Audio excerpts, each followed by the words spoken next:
Number 1. Göbekli Tepe. Hey, before we dive in, where in the world are you watching this right now? And what time is it for you? Because right now, people from every corner of the planet are pressing play on this at completely different hours of the day. And I love that. It means no matter when you're watching, no matter where you are, we're all about to have our understanding of human history shaken at the exact same moment. And trust me, this first one sets the tone for everything that follows. What if I told you that everything archaeologists thought they knew about when and why humans first built monumental structures was overturned by a single hill in southern Turkey? Not a hill full of rubble.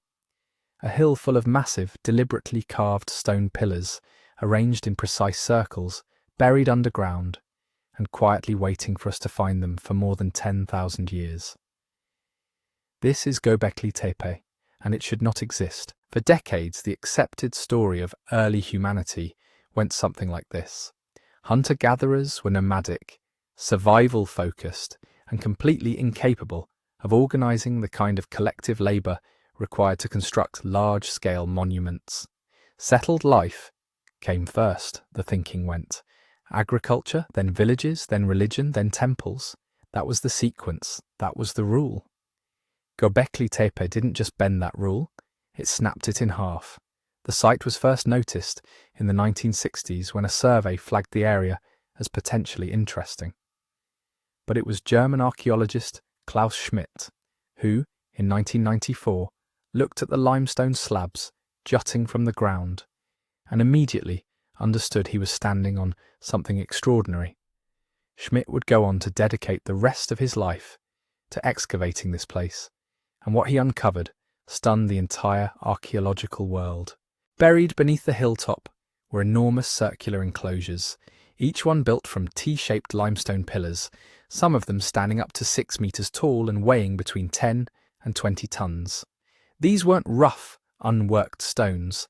They were shaped, sculpted, and covering their surfaces were intricate carvings: foxes, boars, vultures, scorpions, lions, snakes, cranes, a whole symbolic vocabulary etched into the rock with clear intention and skill. Here's what made the scientific community go quiet. When researchers dated the site using radiocarbon techniques on organic material found in the fill between the stones, they got a number that almost seemed impossible. The oldest layers of Göbekli Tepe date to approximately 9,600 BCE, maybe earlier. That places its construction more than 6,000 years before Stonehenge, more than 7,000 years before the pyramids of Giza, at a time when, according to the previous model, humans were simply not doing this kind of thing yet.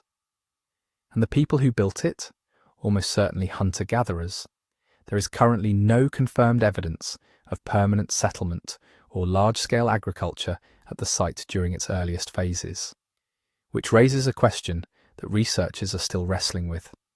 How did a non-agricultural, non-settled population organise the labour, the resources, and the shared vision required to quarry, transport, and erect these enormous pillars across multiple enclosures over what appears to have been centuries? Some researchers believe Göbekli Tepe may actually flip the script on civilization itself, that it wasn't agriculture that gave rise to organised religion and monumental building, but rather that a shared spiritual or ritual purpose pulled people together first, and that this gathering, this coordination, may have eventually encouraged the development of agriculture in the surrounding region.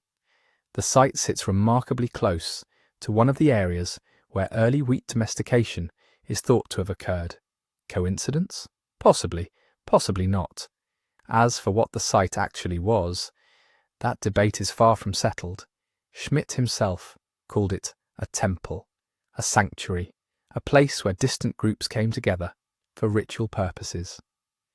Others have suggested it may have served as a regional meeting point, a place for feasting, for social bonding, for the kind of large-scale cooperation that early human groups occasionally needed.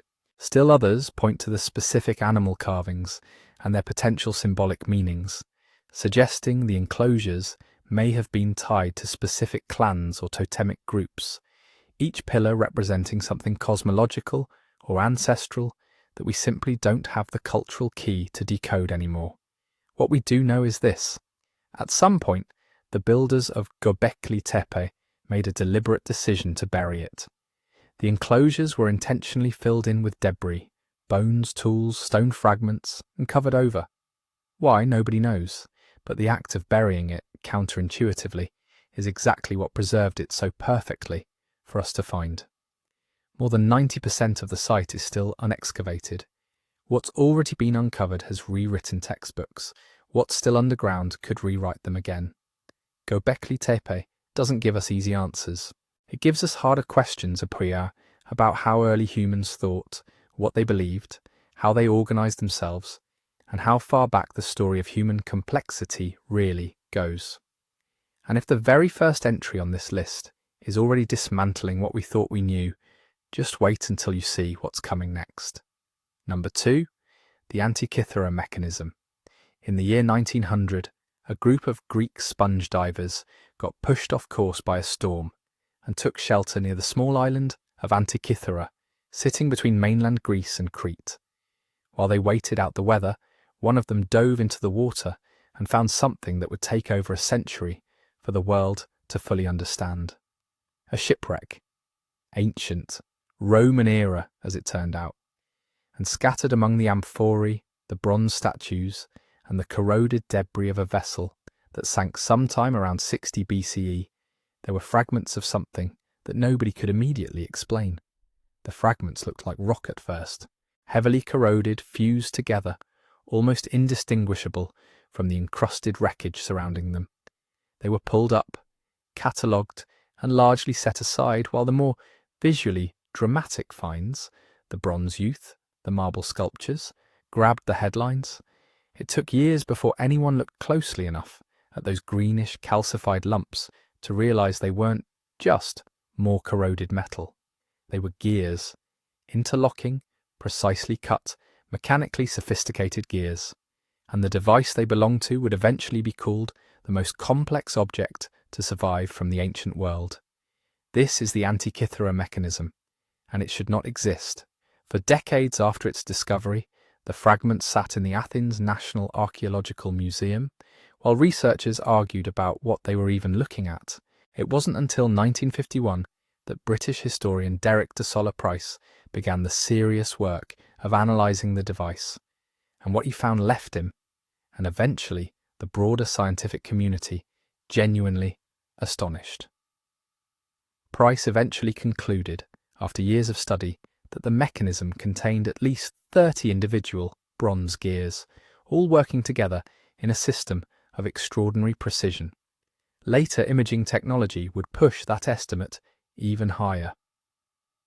The real breakthrough came in the 2000s when an international research team used advanced X-ray tomography and high-resolution surface imaging to peer inside the remaining fragments without destroying them. What they found was staggering. Hidden within the corrosion were gear trains of incredible complexity, and covering the surfaces of the device were thousands of tiny inscribed Greek letters, a kind of instruction manual built directly into the object itself. The inscriptions, once decoded, revealed what the mechanism was designed to do. It was, in essence, an analog astronomical computer, a hand-cranked device capable of predicting and tracking an astonishing range of celestial cycles. Turn the handle, and the mechanism could calculate the position of the sun and moon, predict lunar and solar eclipses, track the cycles of the planets visible to the naked eye, and even account for the irregular, elliptical orbit of the moon, something that requires a surprisingly elegant mechanical solution involving a pin-and-slot gear arrangement that modern engineers have described as genuinely clever. It also tracked the 4-year cycle of the Pan-Hellenic Games, including the Olympics, which tells you something about the culture that built it. Whoever made this thing was operating at the intersection of high science and everyday civic life. The Metonic cycle, the Saros cycle, the Callippic cycle, these are long-period astronomical rhythms that the mechanism appears to have encoded into its gearing ratios. These aren't rough approximations. Researchers have found that some of the gear tooth counts align with these cycles to a degree that required deliberate, mathematically informed design. This was not guesswork. This was engineering built on accumulated astronomical knowledge. And that's where the questions start getting uncomfortable. Because the conventional assumption about ancient technology placed devices of this mechanical complexity somewhere around the medieval period in Europe. Clockwork mechanisms, intricate gear trains, precision-cut bronze components. The Antikythera mechanism predates that assumed timeline by roughly 14 centuries. Nothing remotely like it has been found from the same era. Not in Greece, not in Rome, not anywhere else in the ancient world. It stands utterly alone. Why? That question may actually be more interesting than the device itself. Some researchers suggest the mechanism likely existed within a tradition, that it wasn't a miraculous one-off invention, but rather the surviving product of a school of thought, possibly connected to the philosophical and engineering traditions of Rhodes or Alexandria, places where mathematical astronomy and mechanical craft overlapped. The ancient writer Cicero mentions devices that could model the movements of the sun, moon, and planets, which suggests the Antikythera mechanism may not have been unique in its time. It may simply be the only one that survived, preserved by the cold, dark seabed, while every other example rotted or was melted down and repurposed. That possibility, that entire traditions of sophisticated engineering have simply vanished from the historical record, is something the Antikythera mechanism forces us to sit with. We tend to construct a linear story of technological progress, a neat upward curve from simple to complex. But this device suggests the curve may have had peaks we've lost entirely. Knowledge doesn't always accumulate and transmit. It can be interrupted, it can be buried, it can sink to the bottom of the ocean in a storm. What we should be careful not to do is leap from "this is impressive" to "therefore aliens" or "therefore lost super-civilizations." The Antikythera mechanism is explainable through entirely human ingenuity. Just human ingenuity that was more advanced in certain specific ways than we previously gave it credit for. That's the honest, remarkable truth. Ancient Greeks working with bronze and mathematical knowledge built something that a modern engineer can hold in their mind and genuinely admire. It doesn't require mystery to be extraordinary. It just requires us to be willing to revise what we thought ancient people were capable of. And on this list, that theme is going to keep coming up. Number 3, the Baghdad Battery. In 1938, a German archaeologist named Wilhelm König was working through the storage rooms of the National Museum of Iraq in Baghdad when he came across a small clay jar about 5 inches tall that had been excavated from a village site called Kujut Rabu, just outside the city. On its own, the jar wasn't remarkable. It looked like hundreds of other ceramic vessels from the Parthian period, roughly 250 BCE to 224 CE. But inside the jar was something that made König stop. A copper cylinder, and inside the cylinder an iron rod, sealed at the top with asphalt. König looked at this assembly, jar, cylinder, rod, insulating seal, and arrived at a theory that the archaeological world has been arguing about ever since. He believed he was looking at a battery, a functional electrochemical cell, capable of generating an electric current if filled with an acidic liquid, like vinegar or fermented grape juice. He published his idea in 1940, and the debate it triggered has never fully settled. The mechanism, at least in theory, is straightforward. Fill the clay jar with an electrolyte, any mild acid will do, and the copper cylinder and iron rod create the conditions for a galvanic cell. Electrons flow, voltage is produced. Experimenters have actually built replicas and measured outputs of somewhere between 0.5 volt and 2 volts, depending on the electrolyte used. That's not enough to power anything we'd recognize, but it's real, measurable electricity. The physics works. The question isn't whether the design could produce current. The question is whether that's what it was ever intended to do, and whether the people who made it had any idea that it did. That distinction matters enormously, and it's where the interpretations diverge. One camp, popularized heavily in books, documentaries, and 1,000 internet rabbit holes, argues that these devices were used for electroplating. Thin layers of gold or silver deposited onto cheaper metals using electrically driven chemical processes. Some proponents have claimed that certain ancient gold-plated objects from the region show plating too thin and too even to have been achieved by conventional fire gilding techniques. If true, that would be extraordinary, but most electrochemistry experts who've examined those objects say the evidence doesn't hold up. Fire gilding can produce results just as fine. The case for ancient electroplating remains an intriguing hypothesis, not a demonstrated fact. Other theories reach even further. Some have suggested ritual use, that priests or healers might have used the mild current for some kind of sensory or ceremonial effect. Perhaps the tingling sensation of low-level electrical stimulation applied to the skin. There's no direct textual or archaeological support for this idea, but it's at least mechanically plausible, which is more than can be said for some of the wilder proposals the Baghdad battery has attracted over the decades. The skeptical position, which most professional archaeologists occupy, is considerably more restrained. Many researchers question whether the Kujut Rabu jars were ever actually used as batteries at all. The assemblage Koenig identified, jar, cylinder, rod, may simply reflect a storage method for papyrus scrolls or ritual objects, with the metal components serving entirely mundane functions. The asphalt seal at the top, which battery proponents see as electrical insulation, may just be a standard preservation technique. Similar jar and rod assemblies have been found elsewhere in the region without anyone suggesting they generated current.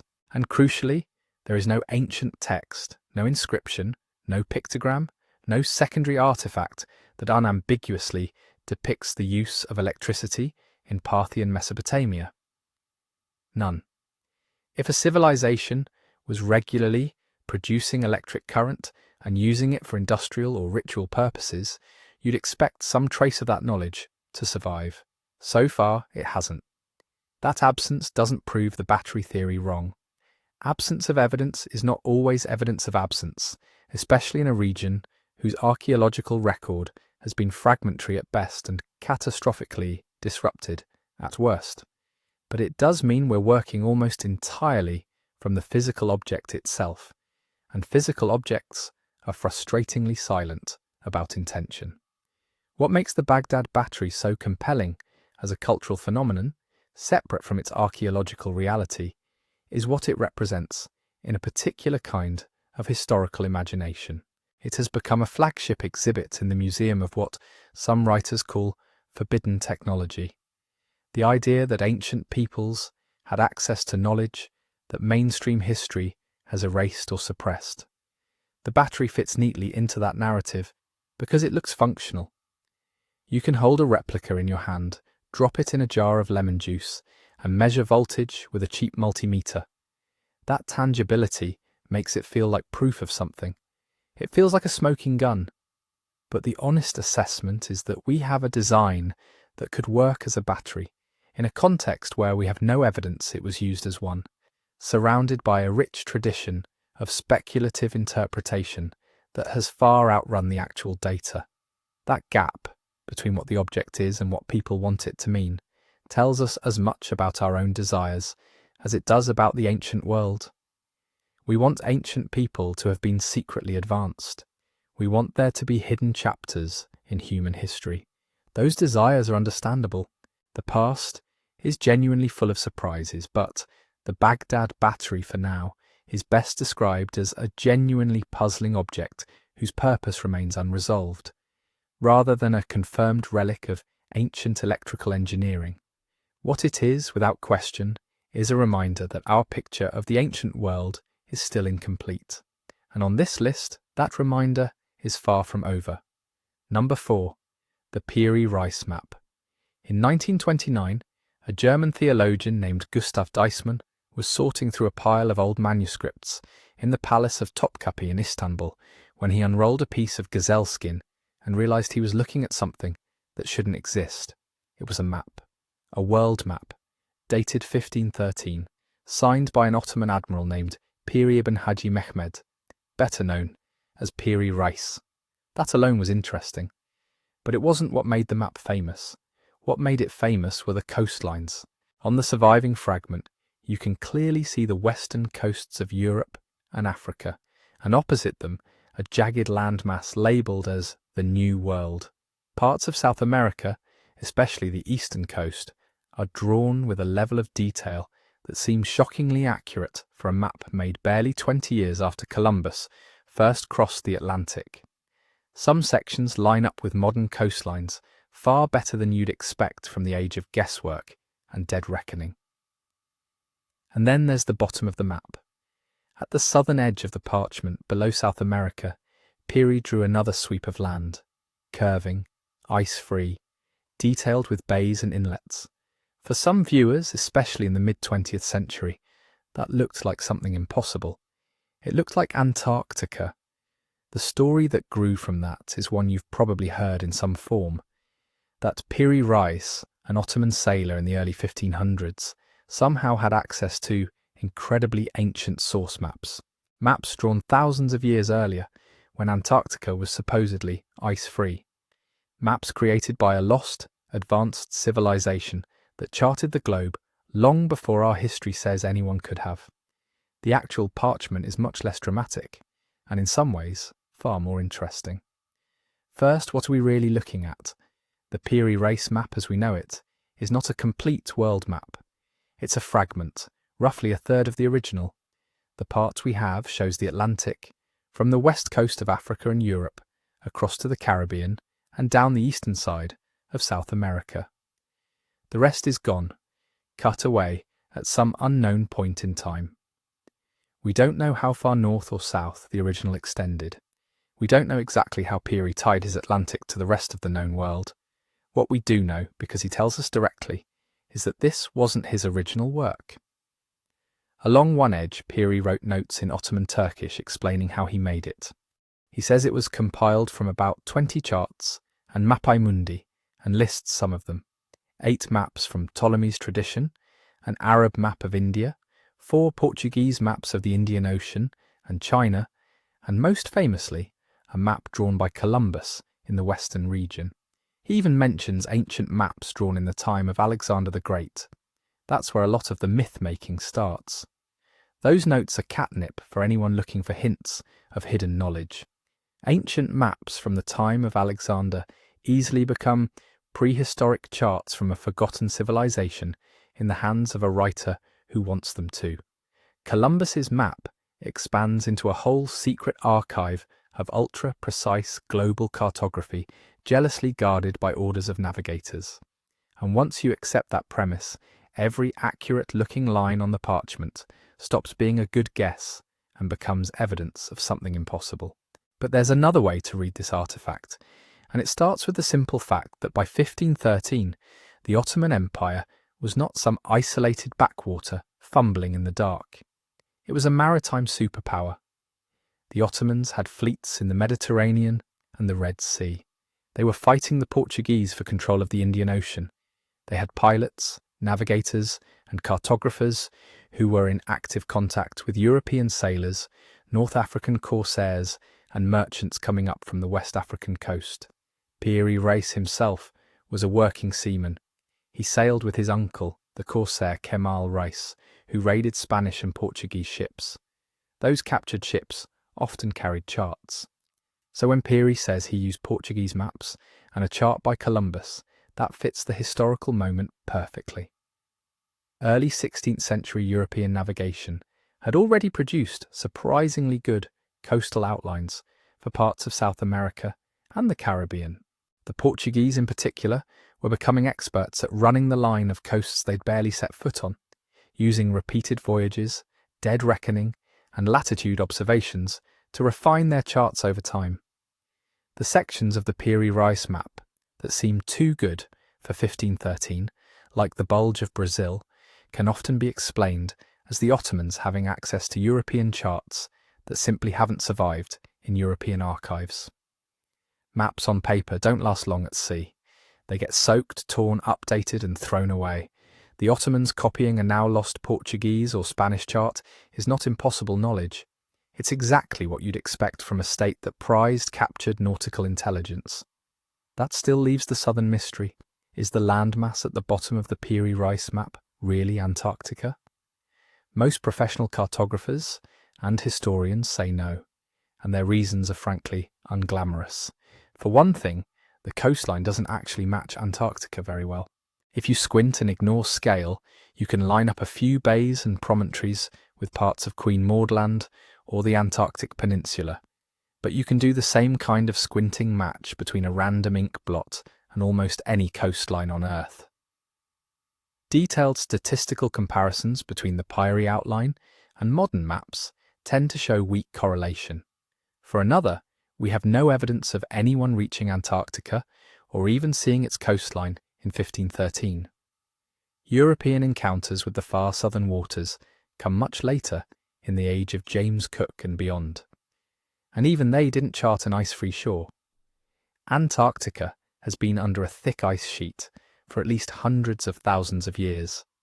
The idea that humans mapped its naked coastline in deep prehistory and that those maps were then somehow transmitted through Alexander's time to Piri Reis is a stack of speculative assumptions balanced precariously on one doubtful interpretation. A more mundane reading is that Piri did what a lot of early modern cartographers did when faced with incomplete information. He connected things that shouldn't be connected. Some of his likely Portuguese source maps showed a long, southward stretching coast of South America. Others may have included rumours or speculative drawings of lands even farther south. The old idea of a terra australis, a southern continent balancing the land masses of the north. Piri, compiling these into a single chart, seems to have merged them. On his parchment, the southern extension of South America bends and becomes a broader land. To him, that may simply have been the farthest known coast, extended and guessed at, not a separate frozen continent at the bottom of the world. Fringe interpretations flip this logic around. They start from the assumption that the southern land must be Antarctica, and then work backward.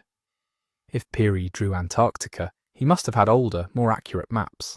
If he had older maps, those maps must come from an advanced, forgotten civilization. If a forgotten civilization existed, then suddenly the Piri Reis map is no longer a curious product of early 16th century Ottoman navigation. It's a smoking gun for Atlantis, or something very much like it. You can see the pattern here, the same one that wrapped itself around the Baghdad battery. A real artifact, with real historical context, becomes the seed for a much larger legend. The Piri Reis map is genuinely remarkable. It shows how quickly knowledge of the New World spread beyond Spain and Portugal. It proves that the Ottomans were actively collecting and synthesizing global geographic information. It gives us a rare peek into the workshop of an early modern cartographer who actually tells us what sources he used. It's one of the earliest surviving maps to combine European, Islamic, and possibly older Mediterranean traditions into a single image of the Atlantic. But around that solid core of facts, layers of myth have grown. Myths of secret libraries in Alexandria, preserving ice-free Antarctica charts, of world-girdling surveyors in the last ice age, of lost empires whose only surviving trace is a line of ink on gazelle skin in a palace in Istanbul. Those stories are compelling because they promise something huge, that our history is missing an entire chapter, that somewhere, just out of reach, there's proof that someone mapped the whole planet long before Columbus ever set sail. The Piri Reis map sits at the edge of that desire. It looks old and mysterious. Parts of it do align roughly with coastlines across an ocean. It feels like a clue, but if we listen to what the map actually says, in its inscriptions, its style, its mistakes, it sounds less like a message from a lost world and more like what it is, the work of a very human admiral at a specific moment in time, doing his best to make sense of a rapidly expanding horizon with the tools, rumours, and charts he had at hand. In that way, the Piri race map isn't just a puzzle, it's a mirror. It reflects not only the state of geographical knowledge in 1513, but also the way we, centuries later, still struggle with our own urge to find more in the past than the evidence will comfortably support.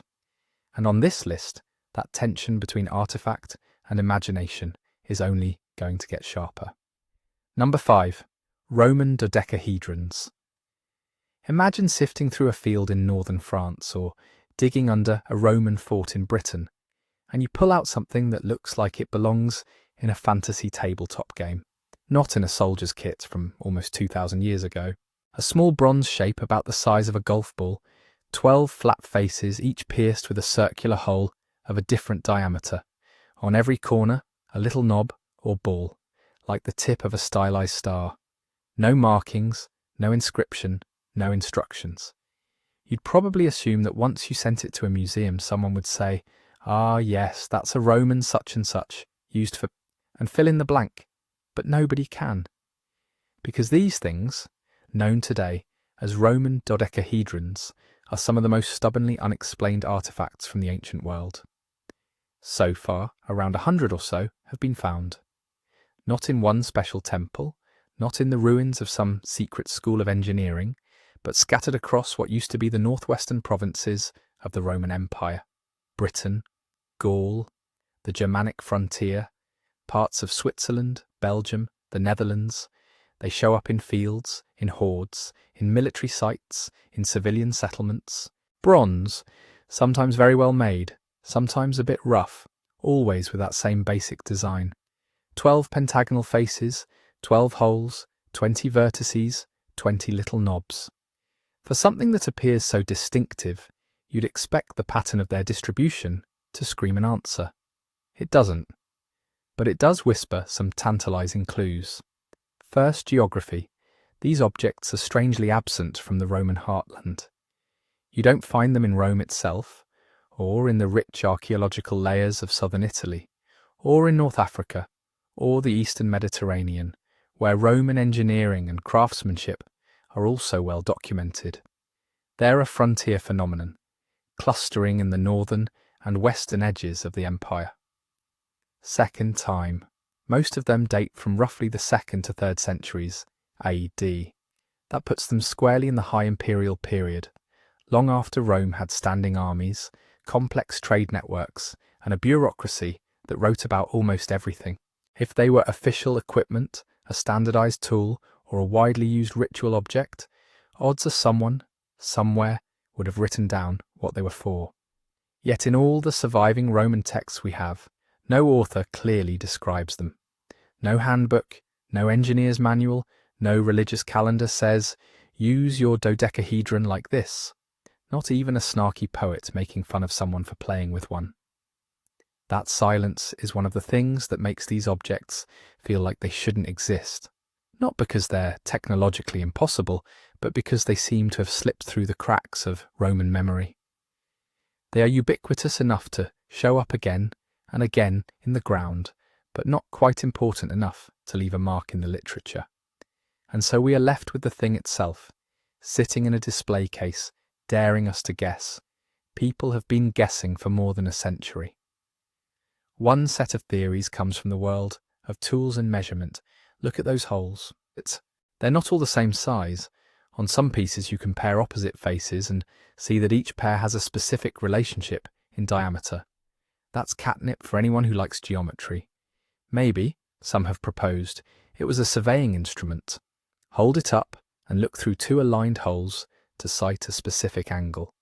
Or maybe it was used to calculate distances or measure the thickness of something like pipes or rods. There's even a modern cottage industry of enthusiasts 3D, printing dodecahedrons and testing them as rangefinders. If a known object exactly fills the view through a pair of holes, when you hold the device at arm's length, you can estimate how far away it is. It's clever, it's plausible, but there's a problem. Real Roman measuring devices that we do understand, like Gromus for surveying or standardized weights and rods, tend to be, well, standardized. They follow predictable dimensions. Roman engineering manuals describe them. The dodecahedrons don't line up neatly with known Roman units, and their hole sizes vary from artifact to artifact. If they were precision tools, they're suspiciously inconsistent and suspiciously undocumented. Another popular camp sees them as religious or ritual objects. Some have been found in what look like temple contexts. The number 12 has obvious symbolic weight. 12 months, 12 zodiac signs. The shape itself is one of the Platonic solids, which later philosophers and mystics sometimes associated with the cosmos. Perhaps priests used them in some kind of divination, cast them like dice, thread cords through the holes and hang them in shrines, place candles inside and let the light shine out through the perforations. That last image, i.e., a little bronze lamp projecting patterns of light, is alluring. But again, we collide with the same issues. There's no soot on most examples, no clear anchor points for wicks, no text telling us that Roman worship of, say, Mercury required a perforated bronze polyhedron. Then there are the more down-to-earth explanations. Maybe they were just expensive toys or status symbols, like a high-end fidget spinner for a Roman officer. Something you could roll, toss or hold, its shape signalling that you were part of a certain in-crowd on the frontier. Or maybe they were game pieces. We know the Romans loved board games and dice. We've found cubic dice, icosahedral dice, even strange multi-sided shapes covered in numerals or letters. But again, the dodecahedrons are oddly blank. No numbers, no dots, no inscriptions. If they were part of a game, we don't know the rules. One of the more persistent modern favourites is the knitting theory. In recent years, reenactors and crafty archaeologists have used replicas of Roman dodecahedrons to knit woolen gloves. By passing yarn through different pairs of holes and looping it around the knobs, you can create small tubes of fabric. Change the hole size, and you change the finger size. Suddenly the object becomes a multi-sized glove loom. It's ingenious. It makes for great videos. It gives the object a cosy, practical purpose. Roman soldiers on the chilly Germanic frontier, knitting their own gloves with a fancy little bronze jig. The problem, again, is absence. We have Roman depictions of weaving, spinning and sewing. We have surviving textiles, looms, spindles and needles. We have no clear image of anyone using anything like a dodecahedron to knit. No pattern books, no mentions in the texts. And surviving Roman gloves, yes, we've found some, don't obviously point back to this specific device. The knitting works, but that could be more a testament to human adaptability than to the original intention. Every theory seems to run into the same wall. The object is just plausible enough to fit into many different roles, but the archaeological and textual evidence refuses to nail it down. That's where the lack of written explanation turns a simple piece of bronze into a long-running mystery. With the Antikythera mechanism, we at least know the Greeks had a tradition of complex geared models.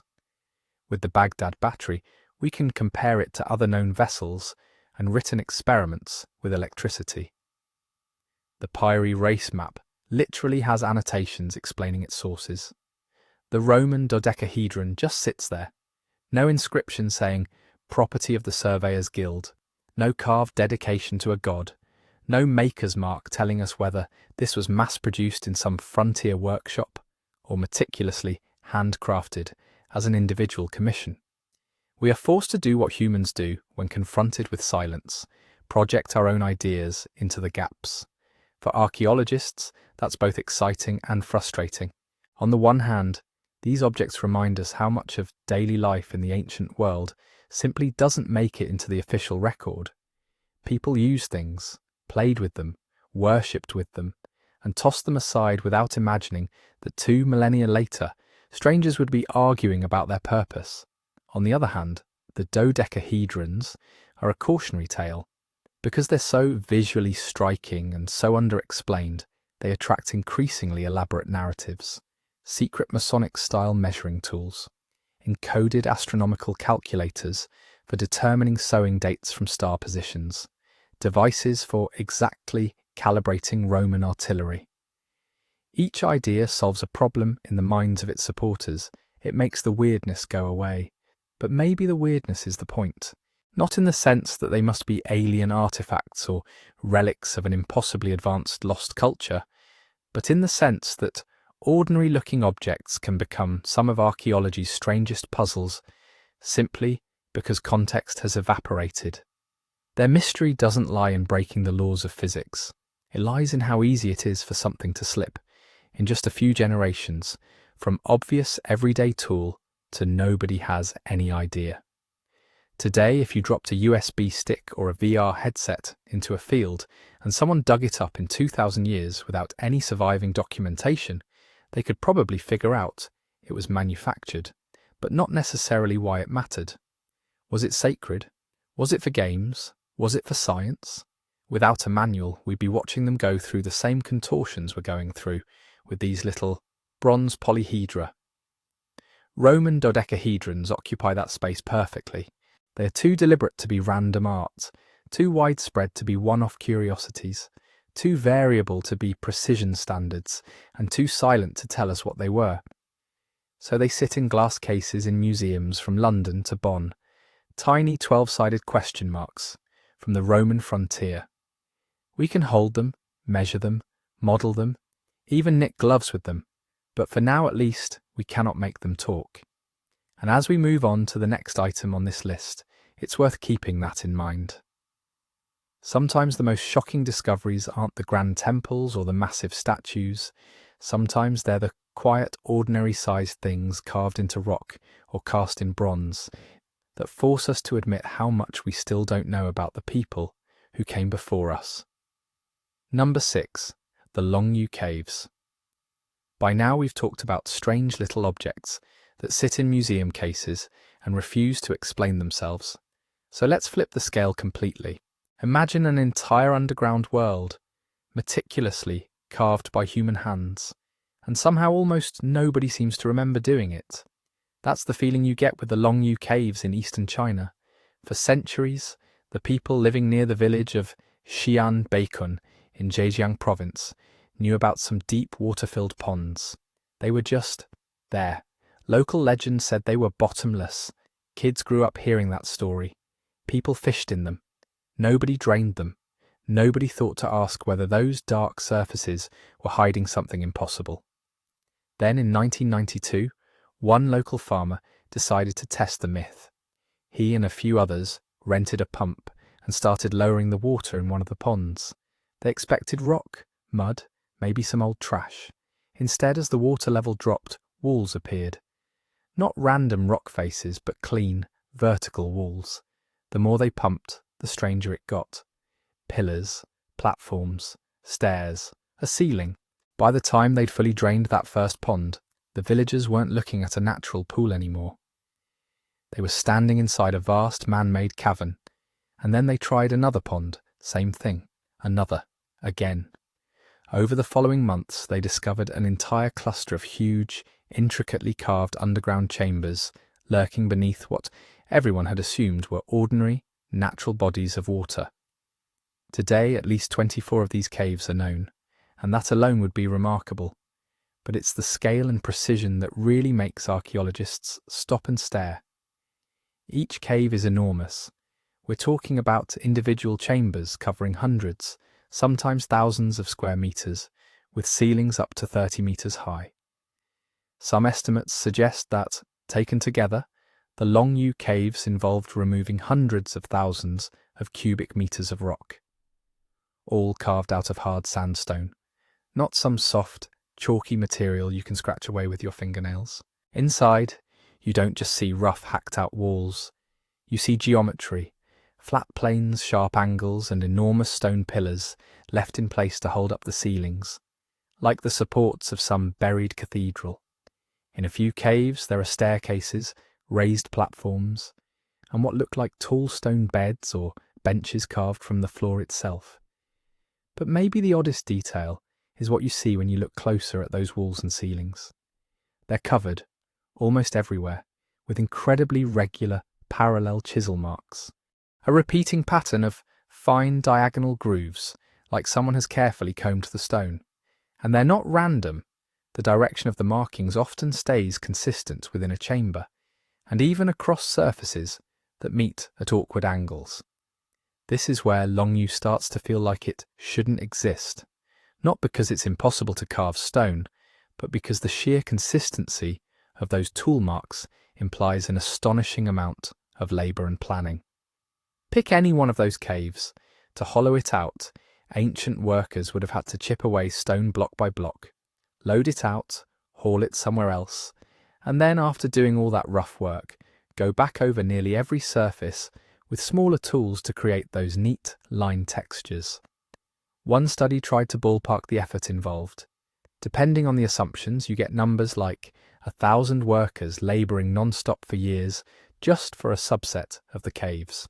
If you imagine a smaller, more elite team, the project stretches across generations. That raises some obvious questions. Who ordered this? Who paid for it? What on earth were they doing down there that justified that amount of work? You'd think a project of that scale would leave its fingerprints all over the historical record. An imperial decree, a local chronicle, inscriptions on the walls, tomb goods, something. Instead, we get almost nothing. The caves themselves contain almost no decorations, no carved reliefs, no statues, no obvious altars. There are a few small carvings and some faint remnants of paint reported in certain chambers, but nothing like the lavish ornamentation you'd expect from a royal tomb complex or a heavily used ritual centre. And for a long time after their discovery, archaeologists couldn't find clear written references either. The best dating we have so far comes from limited evidence like the style of the chisel marks and comparisons to a few better documented, though much smaller, rock-cut structures in the region.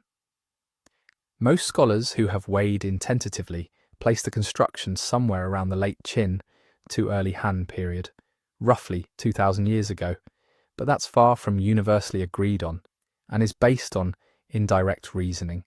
So you're left with this bizarre disconnect. At ground level, a quiet rural landscape. Underneath, an underground complex that, if dug today with modern equipment, would count as a major civil engineering project. And yet, no clear name, no famous builder, no obvious mention in the standard histories. There are theories, of course. A straightforward one is that these were quarries, people in need of building stone cut down into the bedrock, removing huge volumes for construction elsewhere. And what we're seeing is the polished scar left behind. That would explain the size and the missing stone. But ordinary quarries usually look messy. They follow the stone seams, they leave jagged faces and random leftover blocks. They don't typically result in these symmetrical cathedral-like voids with carefully preserved supporting pillars and intentionally smoothed, patterned walls. If the only goal was to get rock out of the ground, the extra work to make everything so regular and decorative is hard to justify. Another cluster of ideas focuses on storage. Perhaps the caves were vast granaries or cool cellars for preserving food in a warm climate. An underground environment is ideal for stable temperature and humidity.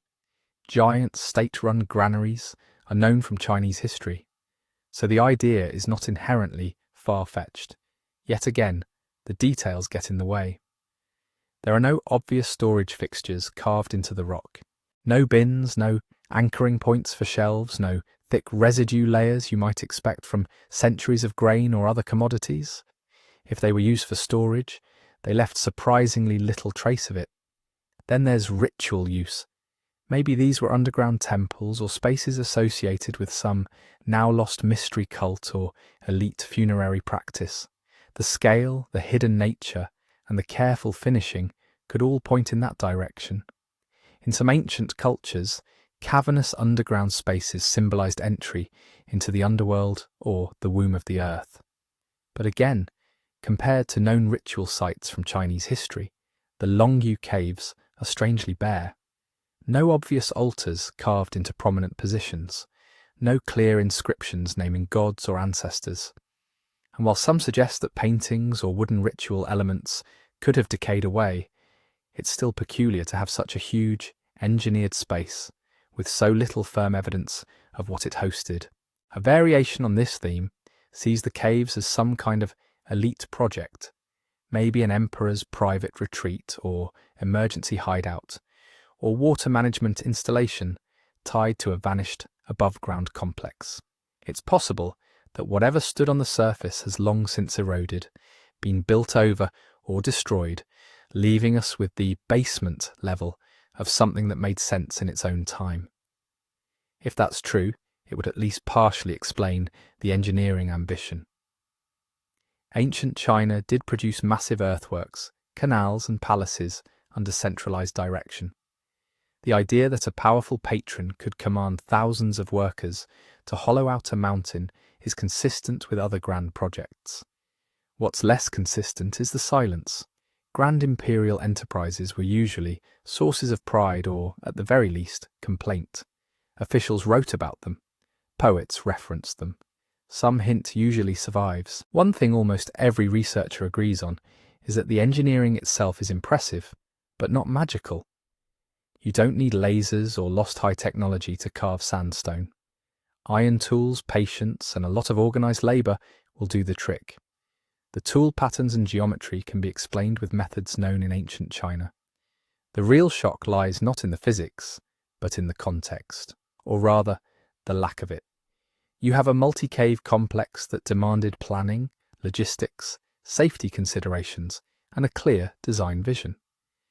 Carving such large voids without causing catastrophic collapse requires understanding how to leave supporting pillars, how thick to make the walls, and how to distribute loads, a practical engineering sense that's entirely plausible for the time, but still impressive when executed at this scale underground.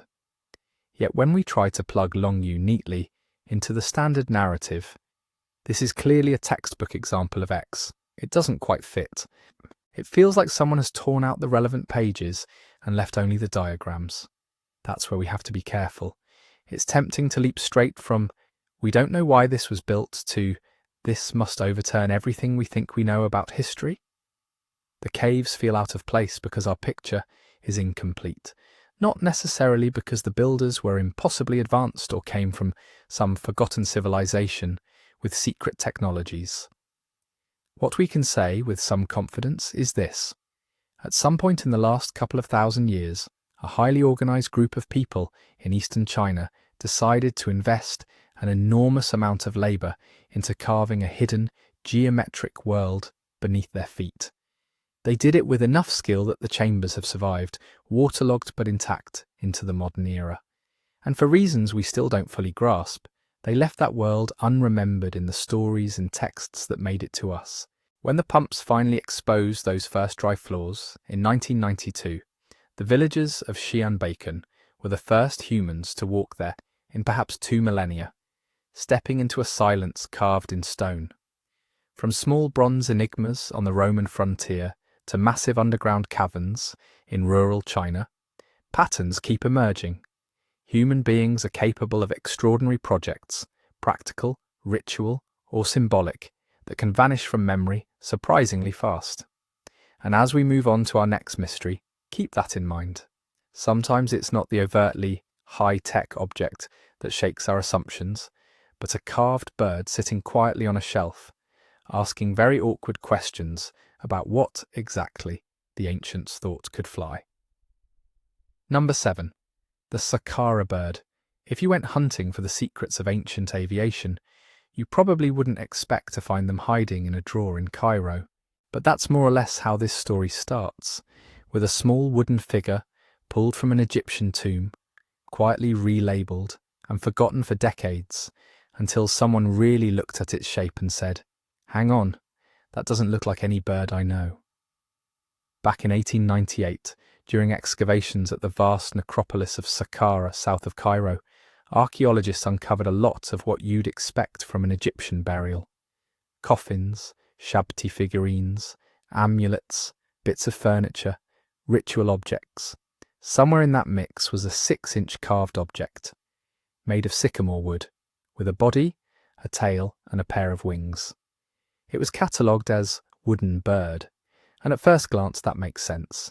It has a vaguely bird-like head, a curved beak, and wings extending from the body. Into the museum it went, one more small artifact among thousands. For decades nobody made a fuss about it. Then in the 1960s, an Egyptian physician and amateur archaeologist named Khalil Messiha took a fresh look. What caught his eye wasn't the beak, it was the geometry. Real birds, especially the ones ancient Egyptians saw every day, ibises, falcons, geese, have tails that fan out sideways, with feathers spreading left and right. The sakara bird doesn't. Its tail is a single flat vertical slab, like the tail fin on a modern airplane. The wings are also curious. Instead of being shaped like a simple child's drawing, straight line out, straight line back, they have a noticeable curve and thickness. Viewed from the side, they almost resemble an airfoil profile, thicker near the front, thinner toward the back. The tips are rounded, not sharp or stylized into separate feathers. To someone trained in aerodynamics, this combination, fixed wings, vertical tail, smooth rounded leading edges, doesn't scream bird statue. It whispers glider. Messiha argued that this little object wasn't just decorative. In his view, it was a scale model of an ancient flying machine, a kind of prototype or votive representation of a real craft that may have once soared over the Nile. Supporters of this idea point to specific details and give them meanings. The wings, they say, are too straight and too rigid for a naturalistic bird carving. They lack clear feather separation, but they do have dihedral, a slight upward angle, which in modern aircraft design helps provide stability in flight. The tail, set vertically and slightly offset, looks less like plumage and more like a rudder, something you'd use to control yaw. Even the body, with its smooth, slightly fusiform shape, could be read as a fuselage.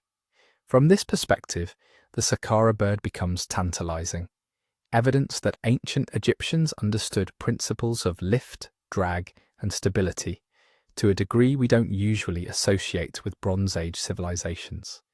If they were designing gliders, what else did they know? And if this is a model, where are the full-sized versions? Critics, as you might expect, see something very different. First, they point out that Egyptian artisans often stylized animals heavily. If you've ever seen a falcon statue from the New Kingdom, you know they weren't aiming for strict realism. Features were exaggerated, simplified, or rearranged to fit symbolic and aesthetic rules, not zoological manuals. A vertically carved tail, in that context, could simply be a convenient way to represent tail feathers in a compact form, especially on a small fragile wooden object. A flat vertical piece is stronger than a thin horizontal one and less likely to snap. Then there's the missing piece. The sakara bird doesn't have a horizontal stabilizer, no small tailplane like you'd see on the back of most aircraft. Without that, a simple glider is likely to pitch and dive uncontrollably. Some proponents believe there may have been an extra part, now lost, perhaps attached via a groove at the tail. Skeptics counter that this is reading a lot into one notch on a worn wooden toy. The artifact also lacks things you'd expect on a detailed engineering model. No clear control surfaces, no obvious indication of where a human or cargo would go on a larger version, no inscriptions hinting at special technological status. It's just a stylized bird-shaped object from a tomb. Context matters here. The sakara bird was found in a burial, not in a workshop, laboratory, or temple dedicated to some mysterious air god. It dates, based on stylistic grounds, to around the Ptolemaic period, maybe the 3rd century BCE, relatively late in Egyptian history, and a time when the culture was saturated with religious symbolism, votive offerings, and ritual toys. Egyptologists have floated more grounded interpretations. One is that it's simply a symbolic bird, perhaps representing the Ba, the human soul, which the Egyptians often depicted as a bird with a human head, free to leave the tomb and return. In that reading, the object isn't meant to be a schematic diagram of an aircraft. It's a spiritual metaphor carved quickly by a craftsman working from a traditional pattern. Another suggestion is that it may have been a weather vane or some sort of mast-top ornament. A hole in the base could have allowed it to be mounted on a stick, rotating with the wind on top of a temple or shrine, turning a sacred bird into a moving symbol of divine presence. Over time, the lower part that attached to the pole might have broken off, leaving us with what looks like a self-contained model. A more down-to-earth idea. It was a child's toy, a kind of ancient glider that might actually have flown, at least in the way a simple balsa wood plane flies when you give it a good throw. Parents have been handing kids airborne distractions for as long as kids have been bored. That's where modern experiments enter the story and complicate things even more. Starting in the late 20th century, enthusiasts built replicas of the sakara bird, adjusting weight and balance, sometimes adding small horizontal stabilizers they argued might have been present originally. They threw them by hand, launched them from ramps, and in some cases even tested them in wind tunnels. The results, if you believe the documentaries and fringe books, are dramatic. The replicas glide surprisingly well. With tweaks, some of them can travel a decent distance, maintaining a stable, smooth descent. Clips of these tests circulate widely, usually accompanied by music, breathless narration, and captions about ancient Egyptian aircraft. More cautious analyses tell a different story. They note that lots of vaguely aerodynamic shapes can be coaxed into something like stable flight, especially if you're free to adjust their centre of mass, add missing parts, or choose only the most successful throws to show on camera. The fact that a modified wooden shape can glide doesn't prove that its creator understood the mathematics of lift. It proves that wood is light and air is bouncy. Still, the spectacle works. Watching a sakara bird replica swoop gracefully through a modern lab or across a TV screen leaves a deep impression. Suddenly, this little object isn't just a dusty carving. It's a symbol of what might have been, of flights that ancient texts never described. That reaction hints at why artifacts like this attract such outsized attention in alternative history circles. They're small enough to feel personal. You can imagine holding the sakara bird in your hand, feeling the curve of its wings under your fingers, the smooth tail between your thumb and forefinger. It's not a distant ruin or a sprawling site on a satellite image. It's a single, tangible object that seems to point to something bigger, hiding just off stage. And because the official explanation, probably a stylized bird, maybe a toy or votive object, sounds vague and unsatisfying, the door is left half open. Into that gap flow all the big romantic theories. Lost knowledge, secret experiments, ancient engineers whose work was erased by time, leaving only this one, stubbornly aerodynamic clue. The reality, as far as the evidence takes us, is more modest. We know the sakara bird is real. We know roughly when and where it was made. We know it doesn't map neatly onto any particular known bird species and that some of its features resemble basic glider design. We also know that Egyptian art is full of stylization, that small wooden models were common tomb goods, and that nothing else from the same period unambiguously supports a culture of powered flight or advanced aeronautics. So the object hovers in a kind of interpretive limbo, intriguing enough to tempt speculation, ordinary enough to resist definitive reclassification as proof of forgotten technology. That's why the mystery endures. The sakara bird sits at the crossroads of two powerful human impulses, the urge to make meaning from every unusual detail, and the quieter, more unsettling truth that ancient people were just as capable as we are of making things that don't fit into our tidy categories. When we stare at its curved wings and that stubborn little vertical tail, we're not just asking, could this fly? We're asking what we're willing to believe about the past when a single carved bird seems to challenge the limits we've drawn around ancient imagination. And if a 6-inch toy can set off that kind of debate, imagine what happens when you find a hammer buried in rock that looks millions of years old. Number 8. The London Hammer.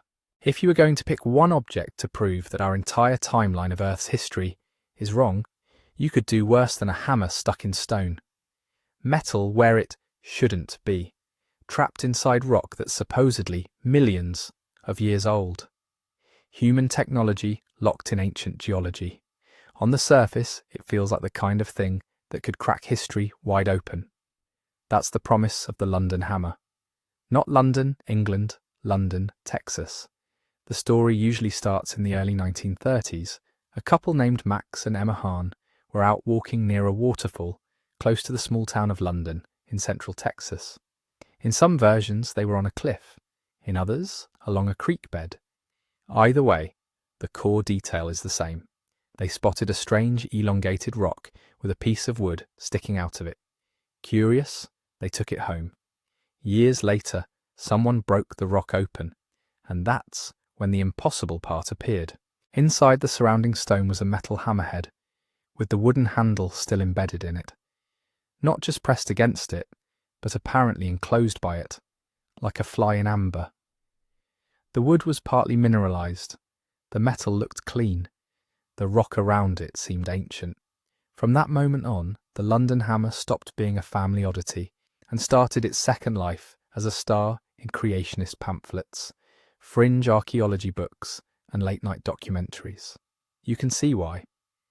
If the rock holding the hammer is truly a chunk of ancient stone, formed long before humans walked the earth, then how on earth did a clearly human-made tool get inside it? Supporters of the impossible artifact view lean hard into this apparent contradiction. They'll tell you that the rock surrounding the hammer is part of the Lower Cretaceous Hensel Sand Formation, or another similarly ancient layer.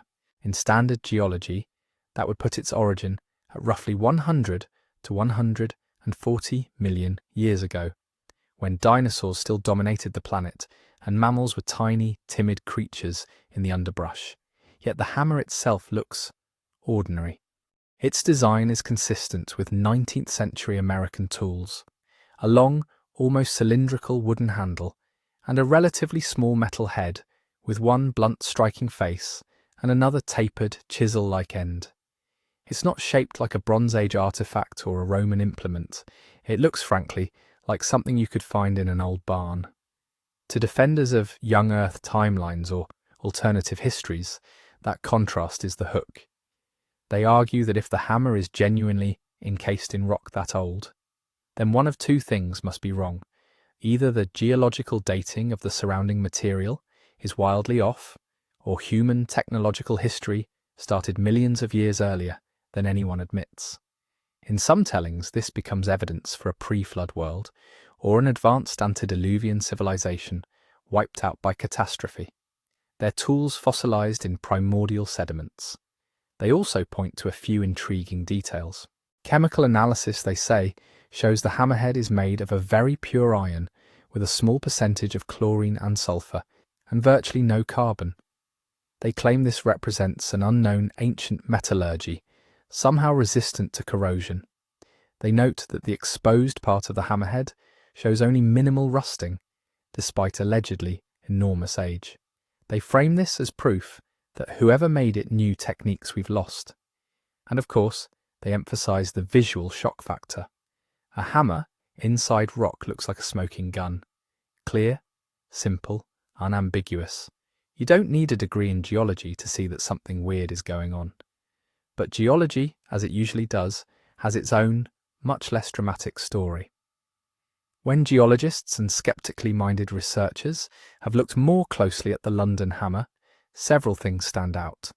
First, that rock around the hammer doesn't behave like solid, deeply buried, crystallized Cretaceous bedrock. Instead, it looks like a concretion. Concretions are nature's cement blobs.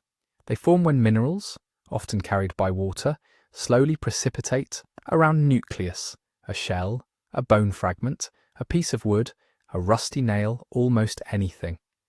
Over years or centuries, dissolved minerals like calcium carbonate or iron compounds fill the gaps between grains of sand or silt, hardening into a lump that can be much firmer than the surrounding material.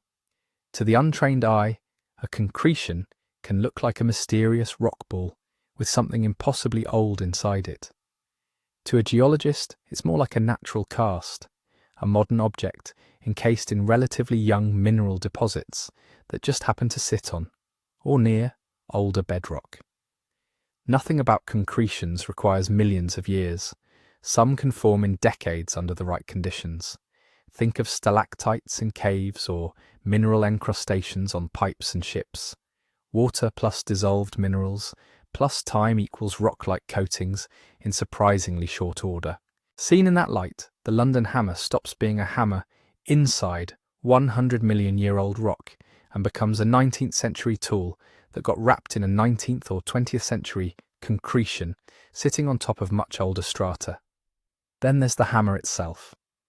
Tool historians have pointed out that its shape, size and style match fairly well with mid to late 1800s American mining or masonry hammers. Nothing about its design screams alien, Atlantean, or pre-Mesozoic. It fits neatly into the known evolution of hand tools from the Industrial Revolution era. The iron composition, too, is not as extraordinary as it's often made to sound. Analyses cited by skeptics indicate a high-purity iron head that could have been produced using 19th century refining methods. Low carbon content means it's closer to wrought iron than modern high-carbon steel, which aligns with the older manufacturing techniques. As for the minimal rust, remember, the hammerhead was largely sealed within the concretion, shielded from oxygen and liquid water, the two main drivers of corrosion. A mostly airtight mineral casing is a pretty good anti-rust coating. Under that interpretation, there's still a curiosity here. How exactly did the hammer end up in that spot? What were the micro-conditions that led to the concretion's formation? But it's not a civilization-shattering mystery.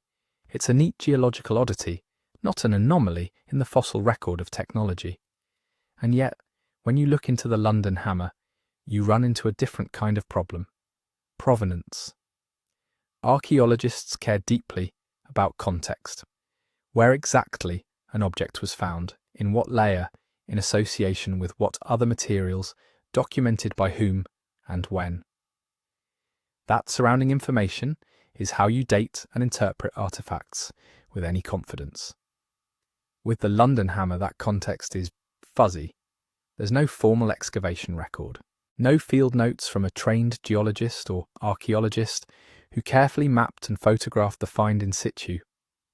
We don't have a verified, contemporary report from the 1930s documenting exactly where and how the hammer was discovered.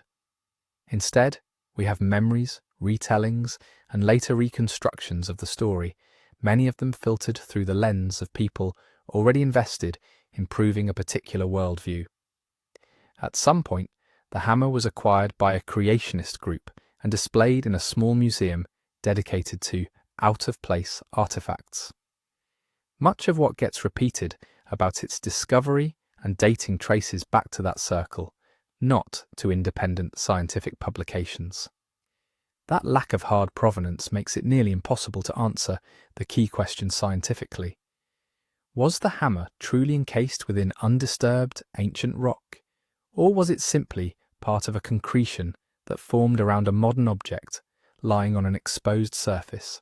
Without that original context, you're left arguing from appearances and assumptions, not from controlled evidence, and this is where the London hammer becomes more than just a hammered-in stone.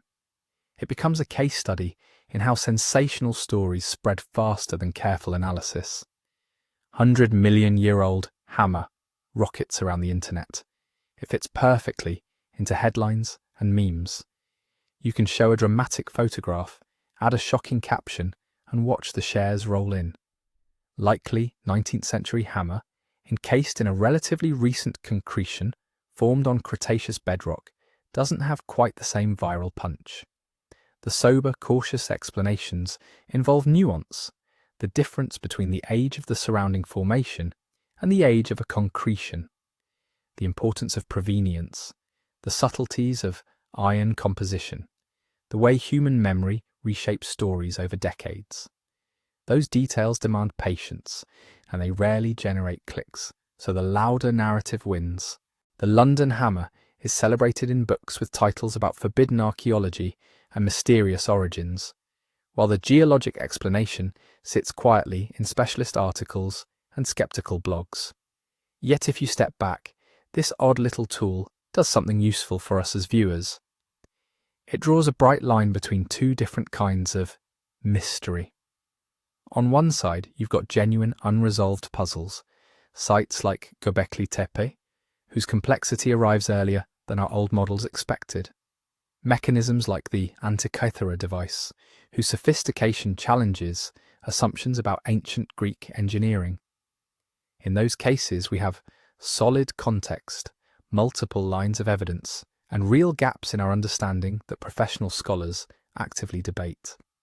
On the other side, you have misunderstood finds like the London hammer, where the mystery comes less from the object itself and more from how its story has been told. The gaps aren't in the fossil record, they're in the documentation. The impossibility arises from blurring crucial distinctions, like confusing a concretion with original bedrock, and from sidelining basic questions about provenance. The hammer still tugs at the imagination because it plays to a deeper desire, the wish that a single artifact might overturn everything at once, that somewhere out there is one perfect piece of proof that history is hiding something enormous. But when you strip away the hype, you're left with a humbler, and in some ways more interesting, lesson. If you want to rewrite the story of human origins, you need more than one ambiguous hammer.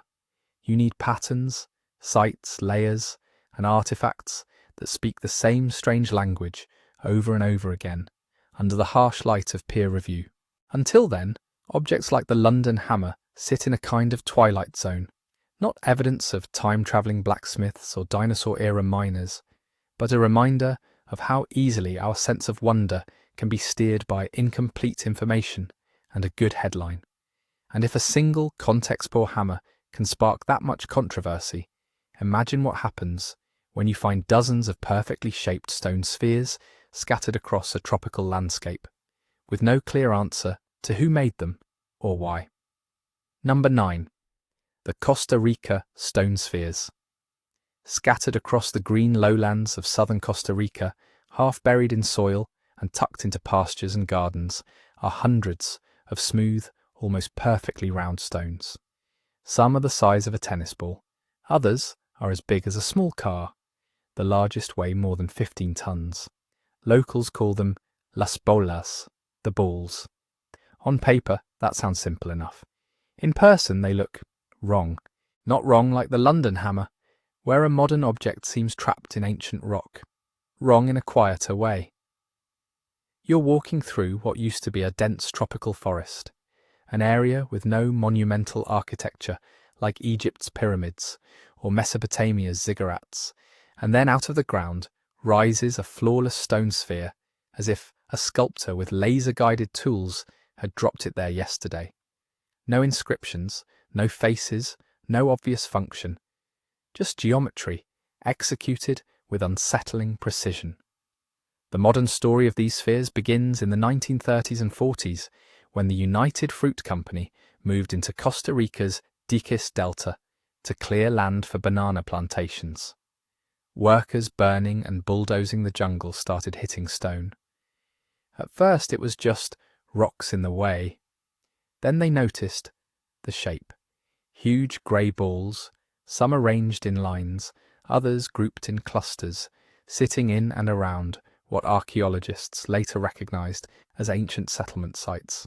The company wanted to plant bananas, not run an archaeological dig, so many of the spheres were rolled aside with tractors, dynamited to look for rumoured gold, or hauled off as garden ornaments and status symbols for wealthy landowners. Some ended up in front of government buildings. A few were taken all the way to the United States and Europe. By the time archaeologists arrived in force, the original patterns had already been badly disturbed, but what remained was still enough to make the professional world stop and stare. Because these things aren't just pretty round. Measurements on the best preserved examples show deviations from a perfect sphere of only a few millimetres over diameters of up to 2 metres. Think of trying to carve a bowling ball from solid rock by hand with no steel calipers or modern lathes and getting it almost exactly right. So who did it? Unlike some of the more speculative artifacts on this list, the Costa Rica spheres do have a place in the archaeological timeline. Most evidence points to the pre-Columbian cultures of the Diquis region, ancestors of today's Bribri and Baruca peoples. Radiocarbon dates from associated settlements, ceramics, and other materials suggest the spheres were mostly made between about 600 and 1500 CE, with some possibly a bit earlier. In other words, they're not millions of years old. They're late prehistoric, right up to the moment when Spanish contact and disease began to reshape Central America. The raw material is surprisingly down to earth too, mainly gabbro, a coarse-grained igneous rock similar to basalt, along with some limestone and sandstone. Geological surveys have identified nearby foothills where outcrops of gabbro occur naturally. That's likely where many of the stones started life, as irregular boulders. Then came the transformation. Leading interpretations don't require lost laser technology or anti-gravity cranes. They require patience. Artisans could have roughed out the basic spherical shape using hammerstones, harder rocks used to chip away at the surface of the boulder. Once the general roundness emerged, they likely refined it through a combination of pecking and grinding, using sand and water as an abrasive, slowly wearing down high spots until a smooth curve emerged. Experimental archaeologists have tried this with similar stone and tools and shown that while it's exhausting and time-consuming, it's absolutely possible to approach that perfect ball form using nothing more exotic than stone tools, sand, water, and a good eye. Transport, too, can be brought back down to Earth. The Diquis Delta is relatively flat. Many of the spheres were found within a few kilometers of the gabbro sources. With enough people, wooden rollers, levers, and perhaps simple sleds or platforms, moving even multi-ton spheres becomes a question of logistics and social organization, not magic. We have parallels for this around the world. The megaliths at Stonehenge, the Moai statues of Easter Island, the giant carved heads of the Olmec.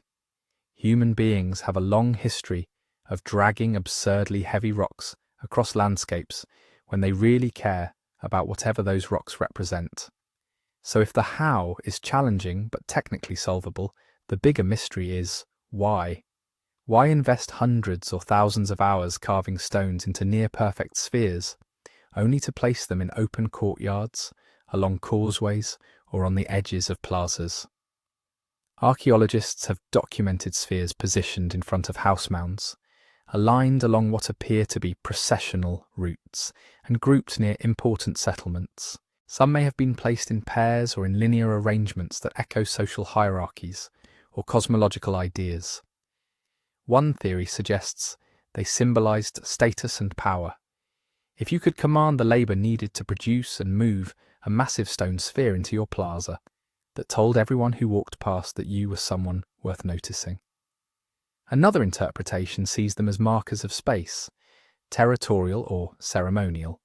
A row of spheres might have outlined the boundary of a chiefly residence, a sacred enclosure, or a route used during rituals. There's also the cosmological angle. Spheres are naturally associated with celestial bodies. It's tempting to imagine they stood in for planets, stars, or the sun and moon, creating a kind of three-dimensional star map or cosmic tableau on the ground. Some researchers have looked for alignments with solstices or significant astronomical events, though clear, consistent evidence of systematic sky mapping is still debated. And that leads us straight into the heart of what we know and what we don't. We have the stones themselves, we have radiocarbon dates from nearby sites, we have ethnographic knowledge of descendant communities, and we have patterns of placement, where they tend to turn up in relation to mounds, plazas, and other features. What we don't have is a written explanation from the people who made them. No carved stela saying, "This ball marks the house of the chief." No surviving oral tradition that unambiguously links specific spheres to specific myths. Colonial accounts from early Spanish visitors barely scratch the surface of pre-existing local cosmologies, and centuries of cultural disruption have blurred many direct connections. That silence is where speculation rushes in. By the mid-20th century, as photos of these eerily perfect spheres filtered into magazines and coffee table books, more imaginative explanations took root. Some authors proposed that the stones were remnants of a global prehistoric civilization, the same hypothetical culture that's invoked for everything from the pyramids to the Nazca lines. The argument goes, since perfect spheres are hard to make, and we see similar shapes elsewhere in the world, they must be signatures of a single lost advanced culture, or visitors from somewhere far beyond Costa Rica. Others suggested advanced surveying equipment, knowledge inherited from Atlantis, or even direct alien involvement. The most extreme versions claim the spheres encode complex mathematical constants or map out star systems, weaving them into grand conspiracies about hidden histories and suppressed technologies. Those narratives are catnip for book sales and late-night shows, but they brush aside the very real sophistication of the actual people who lived in the Dikis region.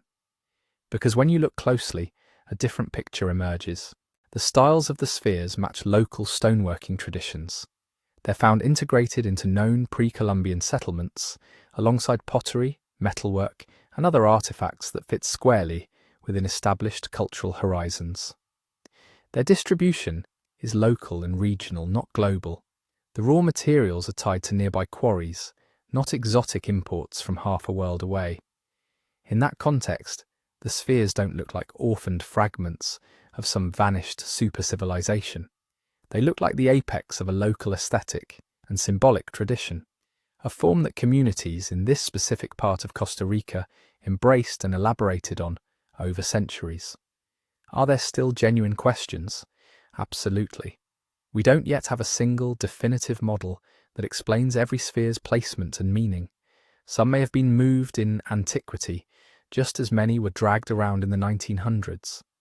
Alignments that seem significant at first glance can disappear under statistical scrutiny, and the deeper layers of belief, how the Dikis people themselves understood these forms in relation to ancestors, spirits, and the landscape, remain partly out of reach. But that's where the real wonder lies. The Costa Rica spheres sit at an intersection. They're mysterious enough to fire the imagination, yet grounded enough in archaeological evidence to resist being turned into pure fantasy. They remind us that you don't need aliens, Atlanteans, or million-year-old hammers to find something that shouldn't exist, at least according to our expectations. Sometimes all it takes is a community of stoneworkers in a tropical delta who decided that the most powerful shape they could carve was the simplest one. Looking back over all 9 of these discoveries, from Ice Age temples and ancient computers to enigmatic spheres in the rainforest, a pattern emerges. The past isn't a straight, predictable line of progress. It's a tangle of experiments, forgotten skills, and ways of seeing the world that don't map neatly onto our assumptions. And that, more than any single artifact, is what shouldn't exist according to our neat timelines, but does. If you enjoyed diving into these uncomfortable little puzzles from history, let me know which discovery surprised you the most.